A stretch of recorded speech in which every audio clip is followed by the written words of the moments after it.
Welcome to channel दोस्तों। तो कैसे हैं आप लोग? आशा करते हैं आप लोग अच्छे होंगे, मस्त होंगे। ठीक है, जैसे कि अभी आप लोग का सिविक्स चल रहा था। सिविक्स में हम लोगों ने यहाँ पे क्लास 6 से लेकर क्लास 9 तक आप लोग का आपका कंप्लीट करा दिया गया था। जो ये वीडियो में होने वाला है, तो ये वीडियो में आपका क्लास 10 का सिविक्स होने वाला है। जैसे कि स्क्रीन पर आप लोग देख रहे होंगे, यहाँ पे बिहार SCRT और NCRT का क्लास 10 का आपका सिविक्स होने वाला है। तो इसमें जो भी मोस्ट इंपॉर्टेंट केवल पॉइंट है, मैं वही डिस्कस करूंगा। नहीं तो डिस्कस करने का तो बहुत सारी चीज़ें हैं, लेकिन मैं वही पॉइंट डिस्कस करूंगा जो कि हमको लगता है कि BPSC आपसे सवाल पूछ सकता है। ठीक है, तो वीडियो को स्टार्ट करने से पहले जो सबसे पहले काम होता है, अगर वीडियो को अगर लाइक नहीं किया तो जल्दी से लाइक कीजिए और चैनल को सब्सक्राइब कर लीजिए, ताकि आने वाला अपडेट आपको जल्दी से मिल पाए। जैसे ही इसमें अगर क्लास 10 में अगर यहाँ पे देखते हैं, तो इसमें total number of chapter 6 chapter देखने को आपको मिलते हैं। ठीक है, तो एक एक चैप्टर चलकर यहाँ पे देख लेते हैं। जैसे कि अगर आप इंडेक्स देख रहे होंगे, चैप्टर नंबर 1 में है लोकतंत्र में सत्ता की साझेदारी, चैप्टर 2 में है सत्ता में साझेदार की कार्यप्रणाली और लोकतंत्र में प्रतिस्पर्धा। मतलब जो यहाँ पे क्लास 10 में जो पढ़ना है, एक तरह से बोल सकते हैं लोकतंत्र के बारे में पढ़ना है कि इसका क्या लूप होल है, कैसे यहाँ ये लोकतंत्र काम करता है, लोकतंत्र कब खतरा बन जाता है, लोकतंत्र में क्या विशेषताएं होनी चाहिए, क्या इसका प्रभाव है दुनिया में, इसका क्या कौन कौन सा देश में क्या प्रभाव पड़ते हैं, यही सब चीज़ इसमें पढ़ने को मिलता है। ठीक है, तो चलिए क्लास को स्टार्ट करते हैं। आगे बढ़ने से पहले दोस्तों मैं आप लोगों को बताना चाहूँगा कि जो भी लोग आने वाले शिक्षक बहाली का तैयारी कर रहे हैं 6 to 8 और 9 to 10 के लिए, उनके लिए मैं एक बहुत ही बेहतरीन सिलेक्शन किट लेकर आ गया हूं, जो कि आपका एग्ज़ाम को क्रैक कराने का साहस रखता है। इसमें इस कंटेंट को बनाने से पहले मैंने बहुत ही रिसर्च किए हैं। जो पिछले आपका एग्ज़ाम हुआ है, BPSC का जो भी एग्ज़ाम हुआ है, उसी के आधारित पर मैंने ये बनाए हैं। जैसे कि इसमें क्या कुछ रहने वाले ये सिलेक्शन किट में, तो आपका जो भी है बिहार SCRT बुक और NCRT बुक दोनों का मिक्स में मैंने क्लास 6 to 10 का यहाँ पे सब्जेक्ट वाइज और चैप्टर वाइज आपका समरी रेडी कर दिया गया है। जो आप यहाँ पे ये जो समरी देख रहे हैं, इसी का एक हिस्सा है। तो आप इस PDF को ले सकते हैं और बार बार यहाँ पे मल्टीपल टाइम इसको प्रैक्टिस करके अच्छा स्कोर जनरेट कर सकते हैं। अगला इस कंटेंट में आपको मिलने वाला है कि BPSC में जो भी आज तक परीक्षा हुए हैं, उसका जितने भी क्वेश्चंस हैं, लगभग सारे सब्जेक्ट का, एक सब्जेक्ट में 500 प्लस क्वेश्चन होंगे। ये मैं आपको PDF के रूप में दे दूंगा कि आप प्रैक्टिस करके एक अच्छा सा वहां पे स्कोर बना सकते हैं। साथ में ही 1000 प्लस जो कि आपका TRE एग्जाम में क्वेश्चंस आए हुए हैं, उसका भी हम MCQs आपको प्रोवाइड करेंगे, ताकि आपको एक प्रैक्टिस करने के बाद वहां पे अच्छे से एनालिसिस मिल सकता है। उसके बाद मैथ जो भी प्रीवियस ईयर में आए हैं, उसका मैथ का सोल्यूशन दे देंगे। और एग्जाम से पहले जो कि 500 मोस्ट इंपोर्टेंट यहाँ पे करंट अफेयर है दोस्तों, करंट अफेयर का मैं सीट देता हूँ, जैसे कि TRE 1 में भी दिया था। ये बहुत ही महत्वपूर्ण रहता है, मतलब मैक्सिमम सवाल इसमें से ही देखने को मिल जाता है। तो जो भी लोग खुद से तैयारी कर रहे हैं और चाहते हैं कि उनको ये परचेज करना चाहिए, तो दिए गए नंबर पे, यहाँ पे जहाँ पे नंबर देख रहे हैं, यहाँ पे ये, इस पे हमको व्हाट्सएप कर सकते हैं। और व्हाट्सएप करने के बाद मात्र और मात्र आप इतना पे करके 299 रुपए, ये सारा आप दोस्तों सिलेक्शन किट यहाँ पे ले सकते हैं, जो कि एक बहुत ही बेहतरीन साबित होगा आपके आने वाली परीक्षा के लिए। ठीक है, तो जिनको भी चाहिए होगा दिए गए नंबर पे हमको यहाँ पे व्हाट्सएप कर दीजिएगा। चलिए मिलते हैं अपने कंटेंट के ऊपर में। अगला कंटेंट देख लेते हैं क्या है। चैप्टर नंबर 1 में जैसे ही आप आते हैं क्लास 10 का सिविक्स में, तो उसका नाम है लोकतंत्र में सत्ता की साझेदारी। ठीक है, तो इसमें देख लेते हैं कि इस चैप्टर से क्या कुछ आपका इंपॉर्टेंट दिया गया है। जैसे ही आते हैं तो यहाँ पे दिया गया है कि संविधान के अनुच्छेद 19 के अनुसार देश के सभी नागरिकों को भारत के किसी भी क्षेत्र में निवास करने, व्यवसाय करने आदि की स्वतंत्रता दी गई है। इसी के अनुसार आपको बोलने की स्वतंत्रता दिया जाता है, ये भी आप लोग याद रखिएगा। यानी कि आर्टिकल 19 दोस्तों ये बात कहता है, चाहे आप जम्मू कश्मीर में जाइए या आप कन्याकुमारी में चले जाइए, आप भारत के किसी भी कोना में जाइए, वहाँ पे आपको रहने का और वहाँ पे व्यापार करने का, वहाँ पे रहने का, घूमने का, मतलब अपना रोजी रोजी कमाने का पूरी स्वतंत्रता है। इसमें कोई भी सरकार, कोई भी लोकल पार्टी यहाँ पे आपको कुछ नहीं बोल सकता है। ये आपका आर्टिकल 19 में कहा गया है संविधान के। ठीक है, जैसे ही चैप्टर नंबर 15 में आते हैं, इसमें देखते हैं कि क्या कुछ दिया गया है। आर्टिकल 15 के तहत धर्म, वंश, जाति या जन्म स्थान के आधार पर किसी प्रकार का भेदभाव का निषेध किया गया है। यानी कि आर्टिकल 15 बोलता है समानता का अधिकार, एक तरह से बोल सकते हैं। आपका धर्म क्या है, जाति क्या है, वंश क्या है, या आप बिहारी हो या गुजराती हो या महाराष्ट्र हो, ठीक है, इसके आधार पर कोई भी सरकारें आपसे भेदभाव नहीं कर सकती है। अगर वो कर रही है तो आप मतलब उसके विरुद्ध में लड़ाई झगड़ा करने, मतलब उसके अगेंस्ट में बोलने के लिए आप वहाँ पे तत्पर हो सकते हैं। आपको ये संविधान छूट देता है ये चीज़ को। अगला जो इसमें पॉइंट दिया गया है इस चैप्टर 1 में आपका, कि कृषि कार्य क्षेत्र में महिलाओं की कुल भागीदारी यहाँ पे 40% है, ठीक है। और आज की तारीख में कुल पुरुष कामगारों में 53% पुरुष और महिला कामगारों में 75% महिलाएं कृषि क्षेत्र में है, ठीक है। देखिए याद रखिए कि जितने भी कामगार हैं उसमें मतलब जो होते हैं जो 53% है आज भी लोग खेती करते हैं, और महिलाओं में जो है 75% लोग हैं आज भी कृषि काम में, यानी कि खेती गृहस्थी में लगे हुए। खास करके ग्रामीण इलाकों की जो महिलाएं होती हैं वो 85% जो महिला होती हैं वो कृषि क्षेत्र से जुड़ी होती हैं। ये डेटा आपका NCERT में दिया गया है, इसीलिए ये चीज़ को आपको मालूम होना चाहिए, ठीक है।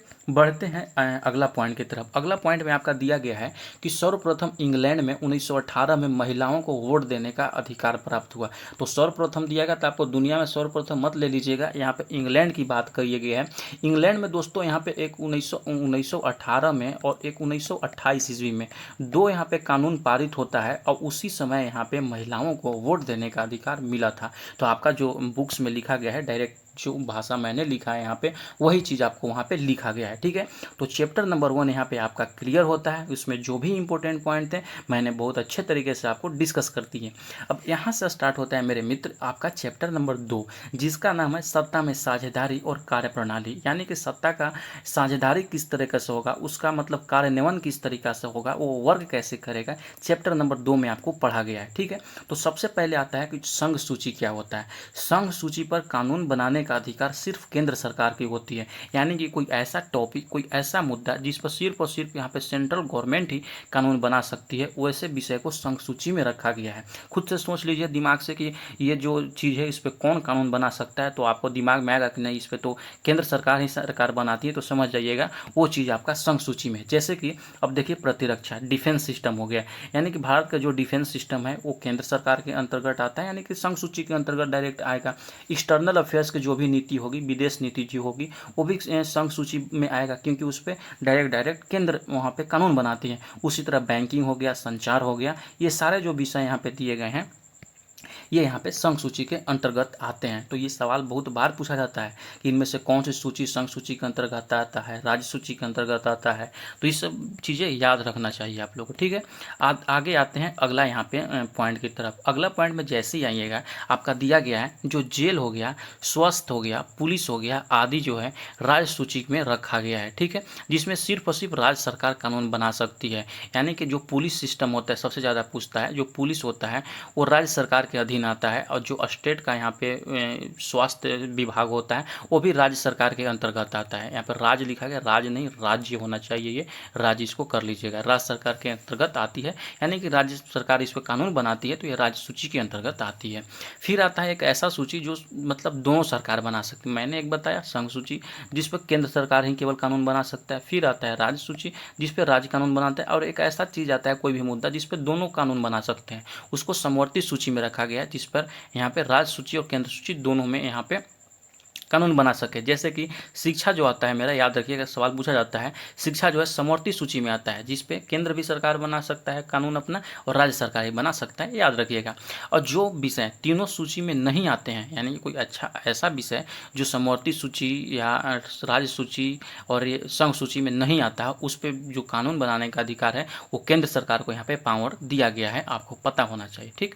अगला जो आपका पॉइंट दिया गया है बुक्स में कि भारत में 1500 से अधिक भाषाएं बोली जाती है, जिसमें जनगणना के बाद 114 भाषाएं प्रमुख भाषाएं पाई गई। देखिए टोटल भाषाएं बोली जाती थी 100-1500 भाषाएं, लेकिन उसमें से बहुत सारे भाषाएं थी जो हिंदी के मिलता जुलता रूप से मतलब वहाँ पे मिलता जुलता, जैसे कि आज भी देखिएगा कि मान के चलिए कि आप बिहार में बोल रहे हैं तो बिहार में आप हिंदी बोलिए, और कहीं कहीं आप दूसरा जगह का जैसे उत्तर प्रदेश का हिंदी लीजिए तो हिंदी, दोनों हिंदी ही हैं, लेकिन भाषा में चेंजिंग आ जाता है। तो उसी तरह जब यहाँ पे जनगणना किया गया तो प्रमुख रूप से उसको 114 में मतलब कन्वर्ट किया गया, और उसमें से भी जो 22 भाषाओं थी वो भारत की संविधान की 8वीं सूची में शामिल किया गया। आप लोगों को पता होना चाहिए ये चीज़ों को, ठीक है। अगला जैसे ही पॉइंट आते हैं जो दिया गया है, हिंदी के बाद दूसरी सर्वाधिक जो बोलने वाली भाषा है भारत में वो बांग्ला है। आप लोग ये चीज़ याद रखिएगा, सवाल बहुत बार पूछा जा चुका है कि हिंदी के बाद भारत में सबसे ज़्यादा कौन सी भाषा बोली जाती है, तो वो बोली जाती है बांग्ला, ठीक है।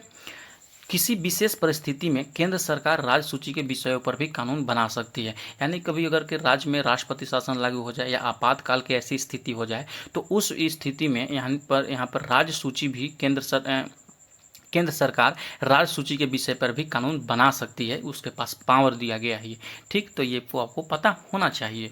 जैसे ही अगला पॉइंट आते हैं, यहाँ पे दिया गया है, जैसे देख सकते हैं कि भारतीय संविधान में देश की विरासत और गांधीवादी मूल्यों को महत्व देते हुए स्थानीय स्वशासन के रूप में को राज्य के नीति निर्देशक सिद्धांतों के अनुच्छेद 40 में स्थान दिया गया है, ठीक है। यानी कि आर्टिकल 14 में जो दिया गया है गांधीवादी सिद्धांत को यहाँ पे मान्यता दिया गया है। सवाल पूछा जाता है आपसे कि स्थानीय स्वशासन यानी कि गांधीवादी विचारों का संकलन संविधान के किस अनुच्छेद में किया गया है, तो याद रखिएगा यहाँ पे आर्टिकल 40 आता है, ठीक है।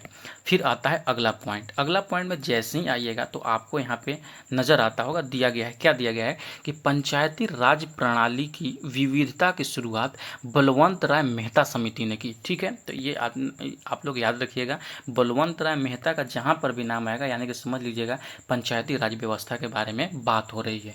पंचायती राज व्यवस्था बलवंत राय मेहता के अनुशंसा के आधार पर 2 अक्टूबर 1959 ईस्वी में राजस्थान के नागौर जिलों में मतलब पंचायती राज व्यवस्था की शुरुआत हुई थी, और 1959 में ही आंध्र प्रदेश में पंचायती राज व्यवस्था लागू किया गया था, याद रखिएगा ये चीज़ को। फिर आता है कि बलवंत राय जो मेहता समिति थे पंचायती राज व्यवस्था के लिए 3 स्तरीय ढांचा का सुझाव दिया था। 3 स्तर कौन कौन थे, कभी कभी सवाल पूछ देता है। तो जो था वो ग्राम स्तर पर पंचायत था, प्रखंड स्तर पर पंचायत समिति था, और जिला स्तर पर जिला परिषद था। ये चीज़ आप लोग अच्छे से याद रखिएगा, ठीक है। आगे आते हैं अगला पॉइंट की तरफ। अगला पॉइंट में जैसे ही आप लोग आइएगा तो यहाँ पे दिया गया है कि पंचायती राज व्यवस्था में एकरूपता लाने के लिए 1991 में 73वां संविधान संशोधन लाया गया, ठीक है, जो 22 दिसंबर 1992 को लोकसभा एवं 23 दिसंबर 1992 को राज्यसभा में पारित हुआ था। 1991 ईस्वी में ये लागू किया मतलब लाया गया था 73वां संविधान संशोधन, जो कि पंचायती राज से संबंधित है, आप लोग याद रखिएगा। इसके परिणाम स्वरूप संविधान के एक नए भाग 9 में पंचायती राज अधिनियम को शामिल किया गया। आपसे सवाल पूछा जाएगा कि पंचायती राज अधिनियम को किस भाग में सम्मिलित किया गया है, तो भाग वहाँ पे 9 में सम्मिलित किया गया है, ठीक है। इसमें 13 अनुच्छेद वाला एक आर्टिकल यहाँ पे 243 रखा गया है, तथा इस संशोधन के द्वारा 11वीं अनुसूची को जोड़ा गया जो कि पंचायती राज से संबंधित है। याद रखिएगा, बहुत ही इस लाइन में महत्वपूर्ण पॉइंट दिए गए हैं, तो आप लोग 1-2 बार वीडियो को अच्छे से देख लीजिएगा। अगला आता है, अगला पॉइंट की तरफ हम आते हैं। अगला पॉइंट जो इसमें दिया गया है कि बिहार में पंचायती राज का स्वरूप 3 स्तरीय है। बिहार की बात हो रही है, ग्राम पंचायत, पंचायत समिति और जिला परिषद, ठीक है। ये सारे जो ग्राम पंचायत हो गए, पंचायत समिति हो गए और जिला परिषद हो गए, ये सारे का कार्यकाल यानी कि 5 वर्ष का होता है, यहाँ पे 5 ईयर का होता है। आप लोग ये चीज़ याद रखिएगा। ग्राम पंचायत का जो प्रधान होता है वो सबको पता है, वो मुखिया होता है। मुखिया को हटाने का 2 प्रक्रिया है, ठीक है। एक तो वो खुद से अपना स्वयं हट सकता है, त्याग पत्र दे सकता है। तो त्याग पत्र कभी कभी पूछ देता है कि आपका मुखिया किसको त्याग पत्र देगा, तो याद रखिएगा जो मुखिया है वो अपना पंचायती राज पदाधिकारी को त्याग पत्र देकर वहां से अपना पद से हट सकता है, स्वेच्छा से मतलब छोड़ सकता है। और दूसरा तरीका उसको हटाने का है कि पंचायत के सदस्य के 2/3 बहुमत से मुखिया के विरुद्ध अगर के अविश्वास प्रस्ताव पारित कर दे तो मुखिया और उप मुखिया दोनों को अपने पद से हटाया जा सकता है। यानी कि जो भी पंचायत के सदस्य हैं उसके 2/3 लोग ये इलेक्शन कर दें कि ये मुखिया सही से काम कर नहीं रहा, सब में असंतोष की भावना पैदा हो गई, तो वो मुखिया को हटना पड़ेगा वहाँ से, अपने पोस्ट से। तो आप लोग ये चीज़ याद रखिएगा, ठीक है। आते हैं अगला पॉइंट की तरफ। अगला पॉइंट जो दिया गया है कि ग्राम पंचायत की आय का जो मुख्य स्रोत होता है वो टैक्स होता है, फीस होता है, रेंट है और वित्तीय अनुदान है, यानी कि कुछ डोनेशंस वगैरह जो हो गए वो चीज़ हो गए। तो ग्राम पंचायत के ये आय के मुख्य स्रोत हैं। यहाँ पे ग्राम पंचायत के अंग के बारे में मैंने बताया है। पहला ग्राम सभा, मुखिया, ग्राम रक्षा दल, इसको दलपति भी बोलते हैं, और ग्राम कचहरी, ये 4 अंग होते हैं ग्राम पंचायत के, आप लोग याद रखिएगा, ठीक है। आते हैं अगला पॉइंट की तरफ। अगला पॉइंट में यहाँ पे जैसे ही चलिएगा, यहाँ पे दिया गया है कि विकास पदाधिकारी पंचायत समिति का पदेन सचिव होता है, ठीक है।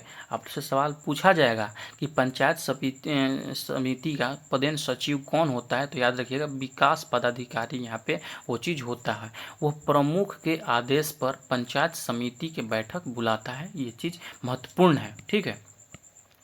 आते हैं अगला पॉइंट की तरफ। अगला पॉइंट जो है कि बिहार में जिला परिषद पंचायती राज व्यवस्था का तीसरा स्तर है, जिसमें 50,000 की आबादी पर जिला परिषद का एक सदस्य 5 वर्ष के लिए चुना जाता है। आपसे पूछा जाएगा कि जिला परिषद सदस्यों का चुनाव कितनी जनसंख्या पर होती है, तो याद रखिएगा ये 50,000 की जनसंख्या पर होती है, ठीक है। और जो जिला परिषद है, जैसे कि मैंने बताया ग्राम पंचायत, पंचायत समिति, और तीसरा स्तर यहाँ पे था जो जिला परिषद के बारे में मैंने बताया, तो याद रखिएगा जो तीसरा स्तर है वो जिला परिषद यहाँ पे है, ठीक है। अगला आते हैं अगला पॉइंट की तरफ।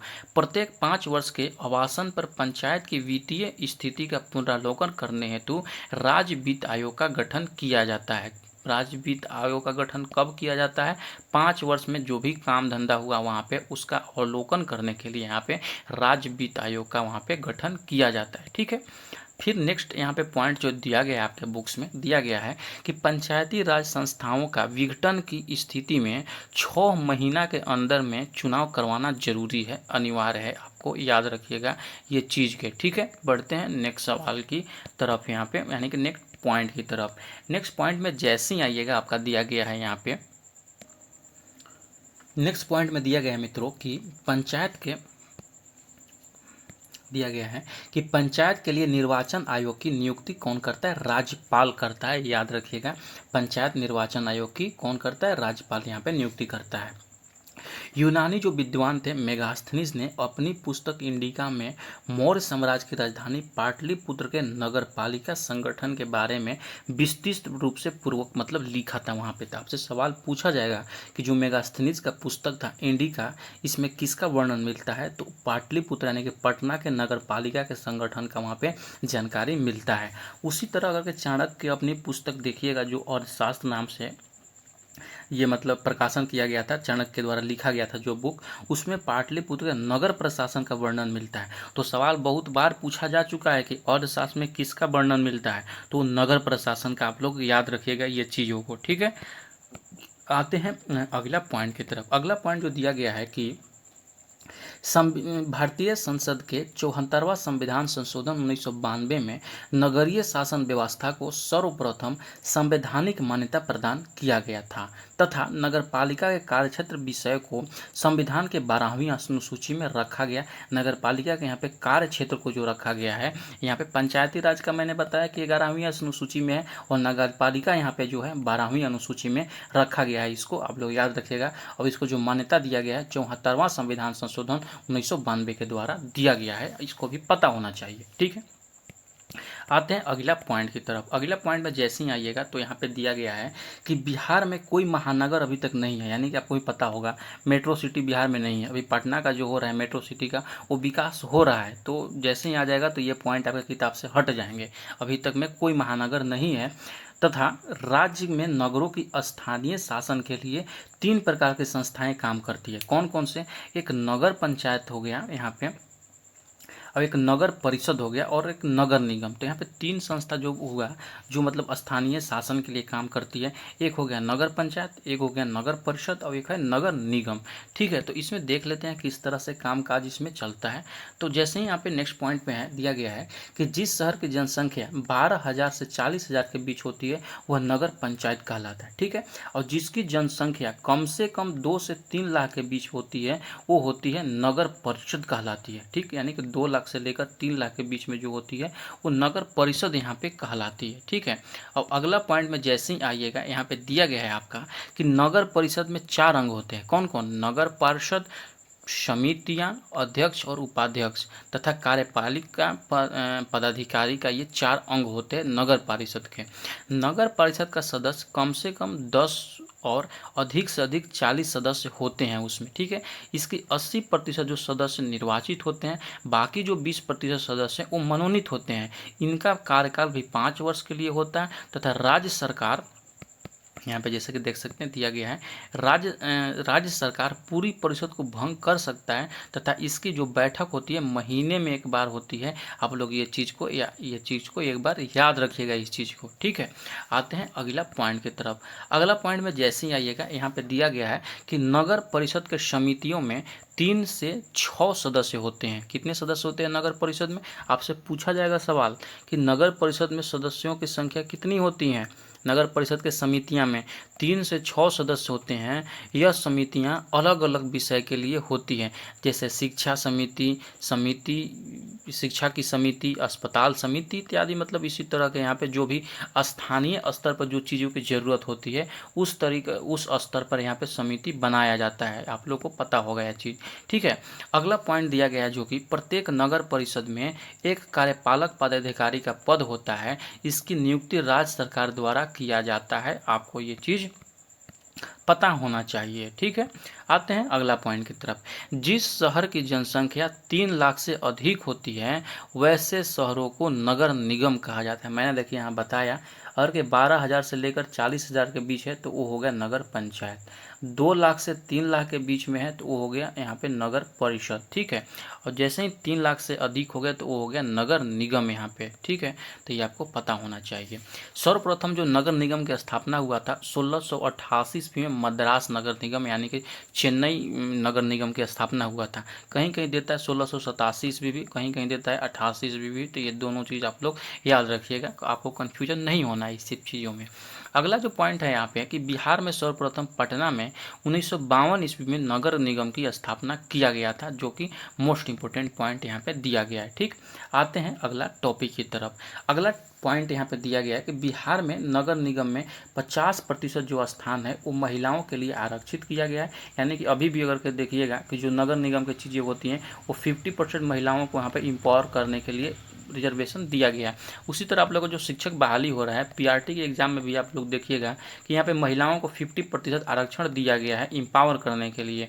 ठीक है, अगला पॉइंट है यहाँ पे कि बिहार में एक नगर निगम में वार्डों की न्यूनतम संख्या 37 और अधिकतम 75 हो सकती है। तो ये चीज़ याद रखिएगा, जो अधिकतम वार्ड होगा वो 75 हो सकता है। कहाँ पे? नगर निगम में, जहाँ पे मतलब मेट्रोपॉलिटन सिटी वगैरह की बातें हो रही हैं, खास करके बिहार के संदर्भ में ये बातें चल रही है। ठीक है, अगला आता है कि बिहार में नगर निगम के मुख्यतः 4 अंग हैं।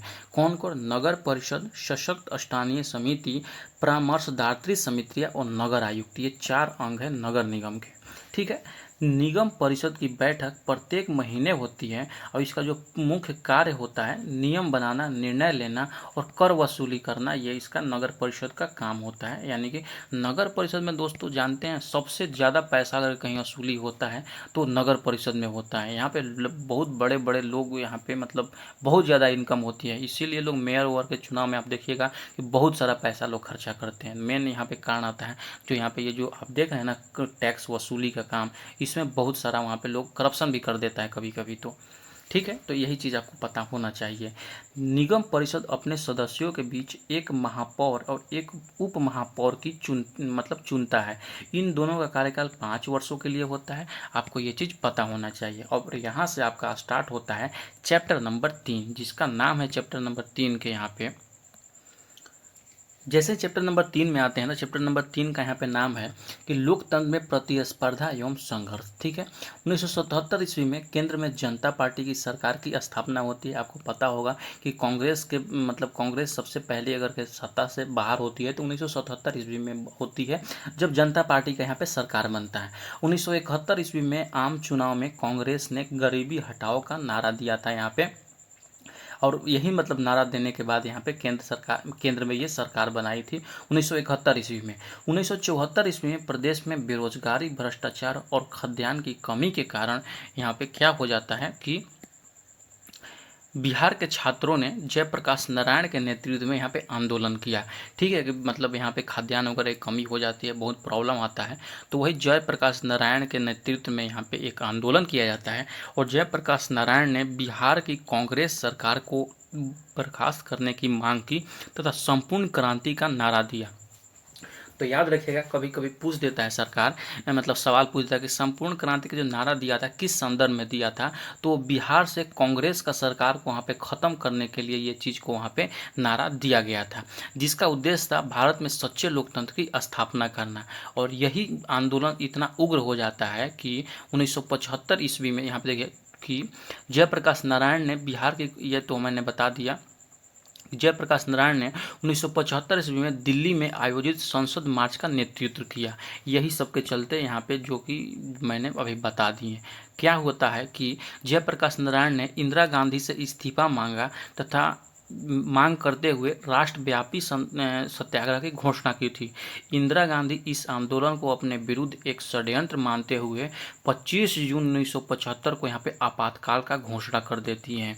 अब ये जो मतलब होती है, जो आपातकाल का दोस्तों घोषणा होता है, इससे देश में अशांति मतलब एक फैल जाता है, इससे असंतोष की भावना पैदा हो जाता है और वहाँ पे इंदिरा गांधी इतना रूढ़ हो जाती है कि जो भी मतलब जो राजनीतिक दल थे उसके सभी नेताओं को यहाँ पे जेल में डलवा देती है। ठीक है, और उसके बाद क्या होता है कि 18 महीने बाद जैसे ही आपातकाल खत्म होता है, जनवरी 1977 ईस्वी में निर्वाचन की घोषणा होती है। और उसी समय जब घोषणा होती है तो यहाँ पे फिर से जनता पार्टी की सरकार बनती है और ये लोकसभा में 1942 सीटों में से, यानी कि 1942 सीटों, 1942 में बोल रहा हूँ, 542 सीटों में से यहाँ पे 330 सीटों लाकर प्रचंड बहुमत यहाँ पे हासिल करते हैं। ठीक है, जो अब नेक्स्ट पॉइंट आपके बुक्स में दिया गया, देखिए मैं बताने को तो ये बहुत डिटेल में बता सकता हूँ कि कैसे वर्क किया था, क्या क्या वहाँ पे सिनारियो बना था, लेकिन उतना टाइम नहीं है, कभी बताएंगे उस बाद में। लेकिन जो भी यहाँ पे इंपॉर्टेंट पॉइंट केवल आपका बुक्स में जो चीज़ दिया गया है मैं उसी के बारे में आपके वीडियो में यहाँ पे बातें करूँगा। ठीक है, चिपके आंदोलन की बात होता है कि चिपको आंदोलन जो हुआ था वो पेड़ काटने के विरुद्ध में हुआ था, जो कि आप गलत जानते हैं। पेड़ काटने के विरुद्ध में ये तो हुआ तो था, लेकिन क्या संदर्भ था आप लोग पहले देख लीजिए। यहाँ पे क्या हुआ था कि चिपको आंदोलन का प्रारंभ उत्तराखंड में हुआ था। ठीक है, उत्तराखंड के गाँव वालों ने अंगू के पेड़ काटने के लिए अनुमति मांगी थी। वहाँ के जो खुद लोग थे वो अनुमति मांगे थे वहाँ पे वन विभाग से कि हमको ये अंगू का जो पेड़ है, याद रखिएगा ये पेड़ के बारे में कभी कभी पूछ देता है कि कौन सा पेड़ के मतलब शुरुआत में यहाँ पे विरोध किया गया था। तो जो मतलब वो जो वहाँ पे लोग थे उत्तराखंड के, वो वन विभाग से परमिशन मांगे कि हमको अंगू का पेड़ काटने दीजिए, इससे जो भी मतलब चीज़ होगी मैं अपनी उपयोगिता की चीज़ बनाऊँगा यहाँ पर। लेकिन शिक्षा जो यहाँ पे वन विभाग होता है वो मना कर देता है, और ये मना करता है तो ये तो चलो ठीक है कि जो वहाँ पे लोकल लोग थे उनको मना कर दिया, लेकिन ऐसा नहीं होता। मना करने के बाद जो फिर ये वन विभाग था वो किसी और को जंगल काटने के लिए, यानी कि जो अंगू का पेड़ काटने के लिए अनुमति दे देता है। तो मेन यहाँ पे विरोध का चिपको आंदोलन का शुरुआत यहीं पे होता है। फिर वो जो दूसरे को पेड़ काटने की अनुमति दी गई, इसका विरोध गांव वाले कर रहे थे और चिपको आंदोलन में महिलाओं ने सक्रिय भूमिका निभाई तथा 15 वर्ष के लिए हिमालय क्षेत्र में पेड़ कटाई पर रोक लगा दी। यानी कि समझ लीजिए हम नहीं काटेंगे तो हम काटने भी नहीं देंगे, यही वहाँ पे सिनारियो हुआ था। ठीक है, तो आशा करता हूँ आप लोग ये समझ गए होंगे। अगला पॉइंट है कि महाराष्ट्र में दलित की मतलब निगरानी हेतु उसका भविष्य के लिए दावेदारी हेतु 1972 ईस्वी में दलित युवाओं का एक संगठन बना जिसे दलित पैंथर्स कहा जाता है। तो याद रखिएगा जो दलित पैंथर्स की स्थापना किया गया था वो 1972 ईस्वी में महाराष्ट्र में किया गया था। बस सिंपली आप ये भी याद रख सकते हैं। ठीक है, आते हैं अगला पॉइंट की तरफ। यहाँ पे अगला पॉइंट जो दिया गया है, इसमें दिया गया है कि भारतीय किसान यूनियन के प्रमुख महेंद्र सिंह टिकैत, जो अभी वर्तमान में कृषि कानून के विरोध में यहाँ पे जो चीज़ें हुआ था, उसमें राकेश टिकैत का आप लोग नाम सुने होंगे। तो इनका जो फैमिली है, इनका जो बैकग्राउंड है, आज से नहीं, बहुत पहले से चलते आ रहा है टिकैत जी का। ठीक है, जैसे कि देख सकते हैं यहाँ पे कि भारतीय किसान यूनियन के प्रमुख जो महेंद्र सिंह टिकैत एवं राष्ट्रीय समायोजन समिति के संयोजक एवं युद्धवीर सिंह थे। ठीक है, कौन थे यहाँ पे? जो किसान यूनियन के प्रमुख थे महेंद्र सिंह टिकैत थे, और राष्ट्रीय समायोजन समिति के जो संयोजक थे वो थे युद्धवीर सिंह थे। इन्होंने यह चेतावनी दी थी कि यदि भारत ने कृषि के विश्व व्यापार संगठन के दायरे से बाहर रखने के लिए आवश्यक कदम नहीं उठाता है तो देश को इसे आर्थिक सामाजिक परिणाम का भुगतान करना पड़ेगा। यहाँ पे ये चीज़ उन्होंने बोला था राकेश टिकैत जी ने, और वो जो बंदा का नाम बताया वो बोले थे। ठीक है, अगला पॉइंट आता है कि महाराष्ट्र के शेतकारी संगठन ने किसानों द्वारा संचालित आंदोलन को शहरी औद्योगिक क्षेत्र के विरुद्ध ग्रामीण कृषि क्षेत्र का संगम घोषित किया था। आपको ये चीज़ याद रखना चाहिए। फिर अगला पॉइंट जो दिया गया है कि दक्षिणी राज्य आंध्र प्रदेश में ताड़ी विरोधी आंदोलन महिलाओं के द्वारा किया गया था। ठीक है, आंध्र प्रदेश के नेल्लोर जिला के दुबरगंटा गांव में 1990 ईस्वी में महिलाओं के बीच प्रौढ़ साक्षरता कार्यक्रम चलाया गया था, जो कि मोस्ट इम्पोर्टेंट आपका बुक्स में यहाँ पे दिया गया है, आपको ये चीज़ जानकारी होना चाहिए। ठीक है, आते हैं अगला पॉइंट की तरफ। अगला पॉइंट जैसे ही आते हैं तो यहाँ पे जो चीज़ दिया गया है, और देखिएगा तो जिसका जो नारा था, जो ताड़ी विरोधी आंदोलन जो बताया हमने आंध्र प्रदेश में चलाया गया था, उसका जो नारा था ताड़ी के बिक्री बंद करो, ताड़ी की बिक्री बंद करो।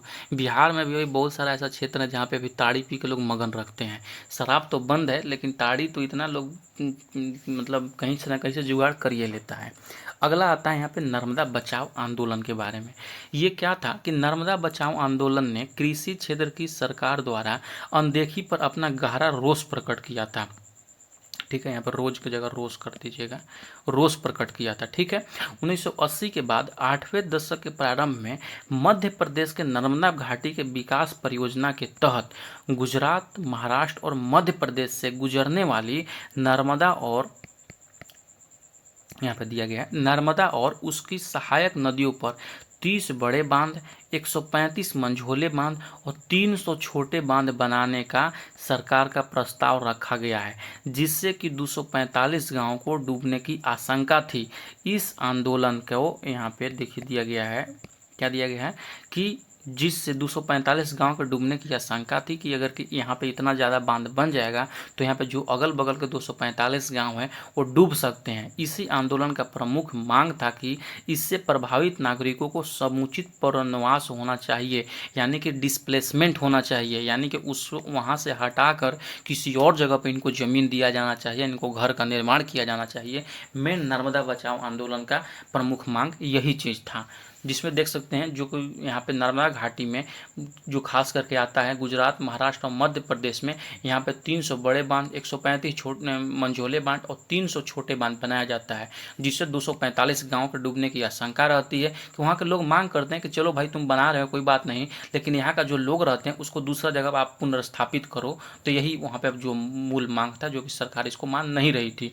ठीक है, आते हैं अगला पॉइंट की तरफ। अगला पॉइंट अगर जैसे ही आते हैं तो दिया गया है यहाँ पे कि सूचना के अधिकार की शुरुआत जो हुआ था 1990 में राजस्थान के एक अति पिछड़े क्षेत्र भीम तहसील में सर्वप्रथम उठाई गई थी। सूचना के अधिकार का शुरुआत हुआ था 1996 में। सूचना के अधिकार को लेकर दिल्ली में राष्ट्रीय समिति का गठन किया गया तथा 2002 में दोस्तों सूचना की स्वतंत्रता नामक एक विधेयक पारित किया गया, लेकिन कुछ त्रुटियां होने के कारण अमल में नहीं लाया गया। फिर उसे 2004 में सूचना के अधिकार संबंधी विधेयक को भारतीय संसद में उपस्थित किया गया, जिसे जून 2005 में यहाँ पे जैसे कि देख सकते हैं जून 2005 में राष्ट्रपति की स्वीकृति के बाद यह एक अधिनियम बन गया, यानी कि 2005 से आपको सूचना का अधिकार प्राप्त हो जाता है, यानी कि आरटीआई एक ऐसा पावरफुल चीज़ है कि आपका कोई भी संस्था में कोई भी डाउट है, कोई भी इंक्वायरी हो, अगर के उसको लिखित फॉर्म में वो अगर के अवेलेबल है, लिखित फॉर्म मतलब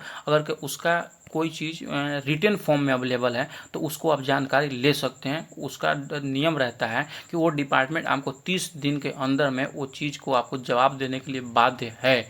जैसे मान के लिए आपने कोई परीक्षा दिया और आपको आशंका है कि आपका वहाँ पे मतलब उसका उत्तर कुंजी चाहिए आपको।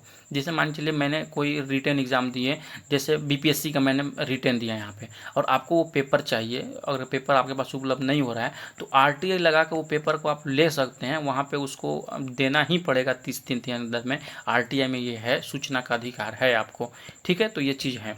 अगला आता है कि नेपाल में लोकतंत्र की स्थापना के लिए वहाँ के संसद के सभी बड़े राजनीतिक दलों ने एक संगठन बनाया जिसे सप्तदलीय संगठन के नाम से जाना जाता है। और 24 अप्रैल 2006 को राजा ज्ञानेंद्र ने सर्वदलीय सरकार और एक नई संविधान सभा के गठन की बात को स्वीकार की और इस गठबंधन के नेता गिरिराज प्रसाद कोइराला को अंतरिम सरकार का यहाँ पे प्रधानमंत्री चुना गया। आप लोग ये चीज़ याद रखिएगा। उसके बाद आता है कि जो बोलीविया में दोस्तों वहाँ पे हुआ था, पानी के निजीकरण के विरुद्ध में जन संघर्ष हुआ था, ठीक है। अगला जो पॉइंट यहाँ पे दिया गया बोलीविया, याद रखिएगा, वहाँ पे जल का संकट था बहुत ज़्यादा। 1971 ईस्वी में बांग्लादेश के निर्माण के बाद उसने अपने देश का संविधान बनाकर अपने को धर्मनिरपेक्ष, लोकतांत्रिक एवं समाजवादी देश घोषित किया। 1971 ईस्वी में बांग्लादेश के निर्माण के बाद 1975 में शेख मुजीबुद्दीन रहमान ने वहां के संविधान में संशोधन लाकर संसदीय शासन के स्थान पर अध्यक्षीय शासन प्रणाली को मान्यता दिलाई। कहाँ पे? बांग्लादेश की ये चीज़ बातें हो रही थी, ठीक है। उसके बाद क्या हुआ, दिलाए अवामी लीग पार्टी को छोड़कर अन्य सभी राजनीतिक दलों को यहाँ पे समाप्त कर दिया गया। परिणाम स्वरूप जहाँ यहाँ पे दूसरा पार्टी को समाप्त किया गया तो अगस्त 1975 में सेना ने उनके विरुद्ध बगावत कर दी, ठीक है। और वो वहाँ पे वो मारे गए थे। कौन? शेख मुजीबुर रहमान की बात हो रही है।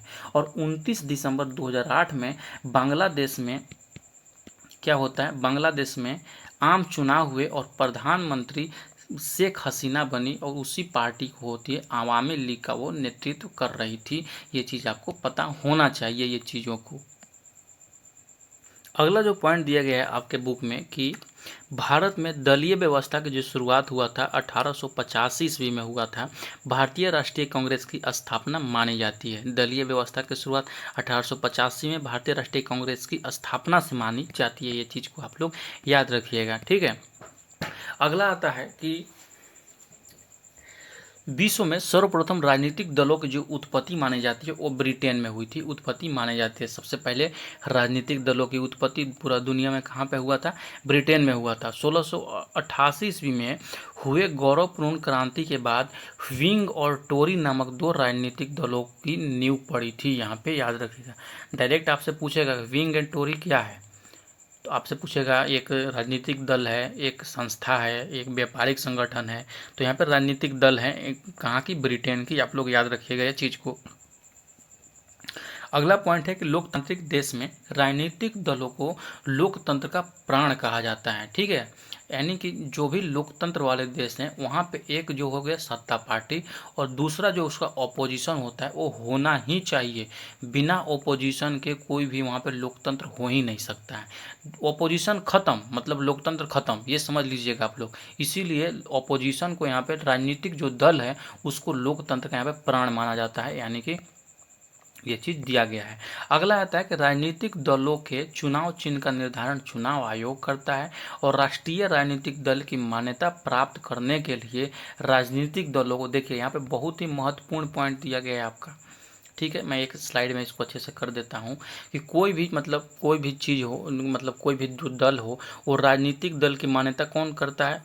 यहाँ पे राजनीतिक दलों के लोकसभा या विधानसभा के चुनाव में कोई भी दल राजनीतिक दल तब होता है, उसका राष्ट्रीय राजनीतिक दल के बारे में बात हो रहा है कि लोकसभा या विधानसभा के चुनाव में 4 या अधिक राज्यों द्वारा कुल डाले गए वैध मतों का 6% प्राप्त करने के साथ, यानी कि लोकसभा या विधानसभा में 4 से अधिक राज्यों द्वारा, जो 4 राज्य हैं यहाँ से उससे अधिक राज्यों द्वारा जो भी वैध मत डाले गए हैं उसके यहाँ पे 6%, ठीक है, 6% के साथ किसी राज्य या राज्य के लोकसभा की कम से कम 4 सीट पर विजय होना आवश्यक है। 4 राज्यों में 6% वैध मत प्लस में यहाँ पे आपका 4 सीट का जीतना यहाँ पे आपका अनिवार्य है, तब आपको यहाँ पे राष्ट्रीय राजनीतिक दल का मान्यता मिल जाएगा। या पहला कंडीशन तो ये हुआ। दूसरा कंडीशन है कि लोकसभा में कम से कम 4 सीटें पर विजय होना आवश्यक है, और कि लोकसभा में 4 सीट विजय हो जाते हैं, लोकसभा में 4 सीट आ जाता है, फिर भी आपको राष्ट्रीय राजनीतिक दल की मान्यता मिल जाएगा। या तो दूसरा एक और यहाँ पे नियम लागू होता है कि अगर के लोकसभा में कम से कम 2% सीट, ठीक है, कम से कम 2% सीट या 11 सीट, ठीक है, 2% सीट अथवा यहाँ पे 11 सीट जीतना आवश्यक है, जो कम से कम 3 राज्यों की होनी चाहिए। यानी कि अगर कि 11 सीट आप 3 राज्यों से मिलकर जीत जाते हैं तो भी वहाँ पे आपको यहाँ पे मान्यता राजनीतिक पार्टी का मिल जाता है। आप लोग याद रखिएगा, ठीक है। अगला आते हैं अगला पॉइंट की तरफ। अगला पॉइंट जो आपका बुक्स में दिया गया है कि राज्य स्तरीय राजनीतिक दल की मान्यता प्राप्त करने के लिए उस दल को लोकसभा या विधानसभा के चुनाव में डाले गए वैध मतों का कम से कम 6% मत प्राप्त करने के साथ साथ राज्य के विधानसभा की कम से कम 3% सीट या 3 सीट जीतना आवश्यक होते हैं। आप लोग याद रखिएगा ये चीज़ को, ठीक है।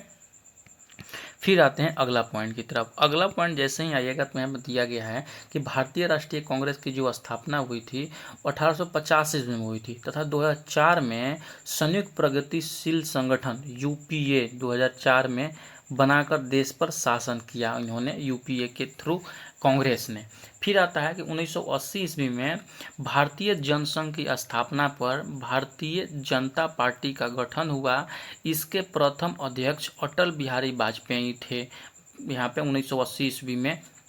इस पार्टी का तो अभी बताता हूँ आपको, जो भारतीय जनता पार्टी है मित्रों, इसका प्रमुख लक्ष्य भारत की प्राचीन संस्कृति और मूल्यों से प्रेरणा लेकर आधुनिक भारत का निर्माण करना है, तथा भारतीय जनता पार्टी सांस्कृतिक राष्ट्रवाद को बढ़ावा देता है तथा समान नागरिक संहिता को लागू करने के पक्षधर है। यानी कि जो यूनिवर्सल सिविल कोड यहाँ पे सुनते हैं ना आप, उसी के बाद में यहाँ पे हो रहा है।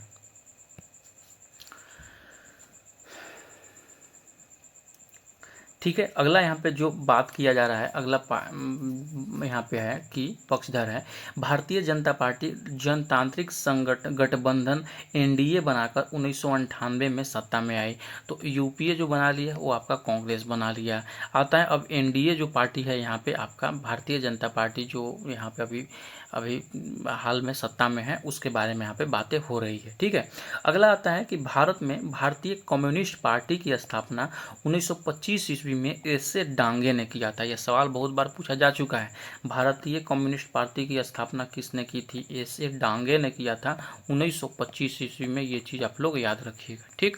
आते हैं अगला पॉइंट की तरफ। अगला पॉइंट में जैसे ही आइएगा, बहुजन समाज पार्टी की स्थापना का श्रेय 1984 ईस्वी में श्री काशीराम को जाता है। तो याद रखिएगा, बहुजन समाज पार्टी की स्थापना कब हुआ था? 1984 ईस्वी में, जो कि अभी मायावती जी का ये पार्टी है, आपको पता होगा। तो इसका जो किया था स्थापना काशीराम ने ये किया था, आपको याद होना चाहिए चीज़ों को, ठीक है। फिर आते हैं अगला पॉइंट की तरफ। अगला पॉइंट जैसे ही आइएगा, यहाँ पर दिया गया है कि 1997 में जनता दल के विभाजन हो जाने के बाद तत्कालीन मुख्यमंत्री श्री लालू प्रसाद के नेतृत्व में राष्ट्रीय जनता दल राजद की स्थापना हुई। कब? 1997 ईस्वी में। जनता दल भी मतलब पहले जो था राष्ट्रीय जनता दल, वो जनता दल का ही यहाँ पे एक अंग था। बाद में 1997 ईस्वी में ये अलग होकर अपना राष्ट्रीय जनता दल यहाँ पे राजद, जिसको बोलते हैं आरजेडी, यहाँ पे ये अपना बना लेते हैं, ठीक। आते हैं 1999 में जनता दल के विभाजन होकर शरद पवार के नेतृत्व में जनता दल यूनाइटेड का गठन हुआ। बाद में जॉर्ज फर्नांडिस के नेतृत्व वाला क्षमता पार्टी का यहाँ पे जनता दल में विलय हो गया। ये चीज़ भी आप लोग याद रखिएगा, मोस्ट इम्पोर्टेंट पॉइंट है, ठीक है। अब आते हैं लोक जनशक्ति पार्टी जो है की स्थापना जो हुआ था 2000 में हुआ था, जो इसके रामविलास पासवान ने यहाँ पे किए थे। अभी चिराग पासवान जो हैं उनके जो स्थान पे काम कर रहे हैं। ठीक है, आते हैं अगला पॉइंट। अगला जो पॉइंट है यहाँ पे कि समाजवादी पार्टी की स्थापना मुलायम सिंह यादव ने 1992 ईस्वी में यहाँ पे किया था। कब किया था? 1992 ईस्वी में। ठीक, अब यहाँ से स्टार्ट होता है चैप्टर नंबर 4। चैप्टर नंबर 4 में जब आते हैं तो यहाँ पे जो चैप्टर का नाम है दिया गया है आपका लोकतंत्र की उपलब्धियां, यानी कि लोकतंत्र में क्या क्या चीज़ें होने चाहिए, बस ये समझने वाला सब्जेक्ट है यहाँ पे। इसमें ऐसा कुछ वहाँ पे इंपॉर्टेंट पॉइंट नहीं दिया गया था, तो इसीलिए यहाँ पे मैंने लिख दिया है ओनली फॉर अंडरस्टैंडिंग। यहाँ पे कुछ वैसा चीज़ नहीं है। ठीक है, आते हैं अगला चैप्टर की तरफ जिसका नाम है चैप्टर नंबर 5 लोकतंत्र की चुनौतियाँ। लोकतंत्र की उपलब्धियाँ में वहाँ पर समझ सकते हैं कि लोकतंत्र किसके लिए फ़ायदे हैं, क्या क्या उसके मतलब वहाँ पे फ़ायदे हो सकते हैं, किसी देश में जो लोकतंत्र है वो किस तरह से वर्क करते हैं, आपको चैप्टर नंबर 4 में पढ़ना है। चैप्टर नंबर 5 में जैसे ही आइएगा यहाँ पे लोकतंत्र की चुनौतियाँ के बारे में दिया गया है कि लोकतंत्र में क्या क्या खतरे उत्पन्न हो सकते हैं। भारतीय लोकतंत्र के 3 अंग हैं, कार्यपालिका, विधायिका तथा न्यायपालिका। इसमें जो कार्यपालिका होती है यहाँ पे, जैसे कि लास्ट क्लास में मैंने अभी बताया था, कार्यपालिका जो होती है विधायिका के प्रति उत्तरदायी होती है और विधायिका जो होती है वो न्यायपालिका के प्रति उत्तरदायी होती है। ठीक है, अमेरिकी संविधान के निर्माण के समय निर्माता में एक अलेक्जेंडर हैमिल्टन ने कहा था कि कार्यपालिका में ऊर्जा होनी चाहिए तो विधायिका में दूरदर्शिता, और जबकि नियम पालिका यानी कि यहाँ पे बताया गया सत्य के प्रति न्यायपालिका जो होती है, यहाँ पे न्यायपालिका के बारे में बात, नियम पालिका जो लिखा गया वो न्यायपालिका यहाँ पे डिनोट कर लीजिएगा। जो न्यायपालिका होगी वो सत्य के प्रति निष्ठा और संयम होनी चाहिए। एक अलेक्जेंडर हैमिल्टन अमेरिकी जो थे इसने ये बात बोली थी। ठीक है, फिर आता है इस चैप्टर का कुछ MCQs, यानी कि चैप्टर 5 में यहाँ पे दिया गया है कि लोकतंत्र की सफलता किस पर निर्भर करती है, तो नागरिकों का विवेकपूर्ण सहभागिता पर। यानी कि हर व्यक्ति लोकतंत्र में यहाँ पे आपको डायरेक्ट रूप से यहाँ पे आपके सत्ता में भागी है, क्योंकि आप वोट करते हैं एक तरीक़ा से, तो वही बता रहा है कि नागरिकों के विवेकपूर्ण सहभागिता पर। अगला आता है कि लोकतंत्र जनता के द्वारा तथा जनता के लिए शासन है। यह कथन किसने कहा था? तो मैंने बताया वही कथन जो कहा गया था अब्राहम लिंकन के द्वारा यहाँ पे कहा गया था। ठीक है, और अगला आता है यहाँ पे कि 15वीं लोकसभा चुनाव से पूर्ण लोकतंत्र में महिलाओं की भागीदारी कितनी थी? तो वो थी 10%, आप लोग याद रखिएगा। और यहाँ पे आपका सिविक्स होता है कंप्लीट क्लास 6 से लेकर क्लास 10 तक। ठीक है, तो कैसा लगा वीडियो आप ना जरूर से जरूर वैल्यूएबल फीडबैक आप लोग दिया करें, ताकि जो भी हम यहाँ पे नया कोई चीज़ लेकर आएँ उस समय हम आपको और भी इसको इम्प्रूव कर सकें। ठीक है, तो वीडियो को लाइक कर दीजिएगा, अपने दोस्तों के पास शेयर कीजिएगा। चलिए मिलते हैं नेक्स्ट वीडियो के साथ में, तब तक के लिए पढ़ते रहिए, मुस्कुराते रहिए, बाय बाय।